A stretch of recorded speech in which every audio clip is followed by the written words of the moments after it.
Hi, I'm Blake. And I'm Rachel. And we're the Hendleys. And we just wanted to share with you today some things that we've learned throughout our marriage journey when it comes to giving.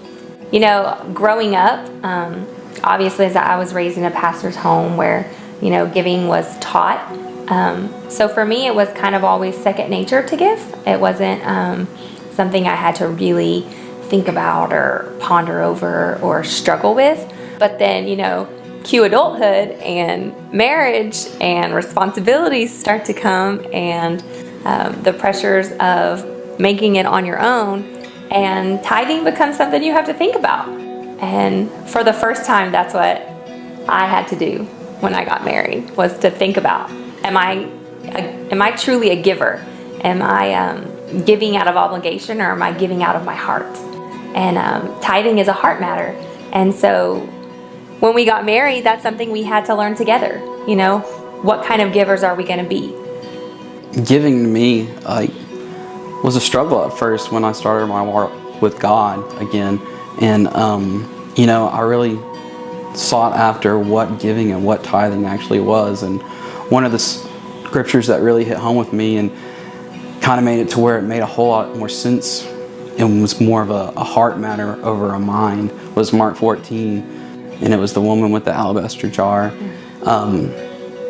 She poured the perfume over Jesus, you know, and people back then didn't know what she was doing. It was completely out of context that she would use that perfume. You know, it was a year's worth of wages to have something like that. So that to me hit home that was a true sacrifice. You know, a sacrifice is something that makes your mind go, oh, whoa, can I really live without that? Or it could even make you queasy at one point. That's a sacrifice in adulthood. And God can take your biggest barriers in your walk in faith and turn them into your biggest blessings, I feel like.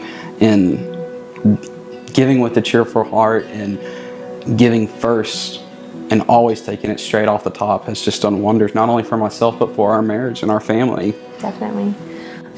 You know, when we got married, we went directly into full-time ministry together. We both had full-time jobs. I worked full-time at a church as a children's pastor, and Blake worked full-time.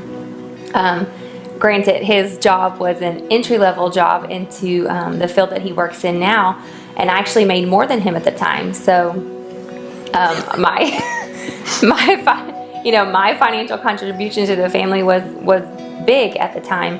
2 years into our marriage, we found out we were pregnant. Yep. And we were expecting our first son, Micah.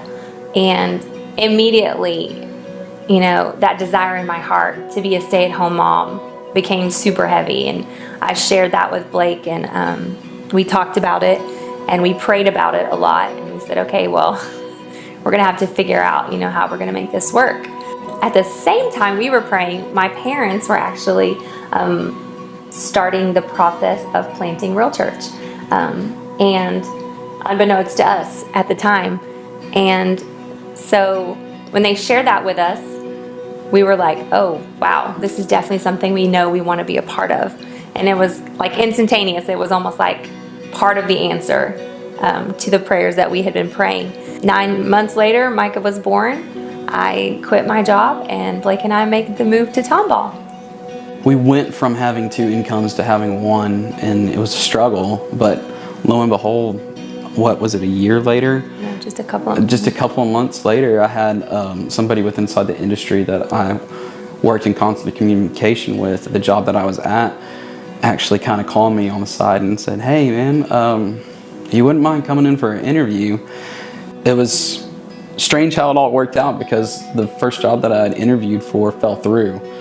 And we didn't think anything of it. And then about 6 months later, I got another call back, and the person that had interviewed me kept my resume and said, I had to find you a spot, you know. And at that moment, you know, we had really been praying, because the job I was at had just laid off about 75 people.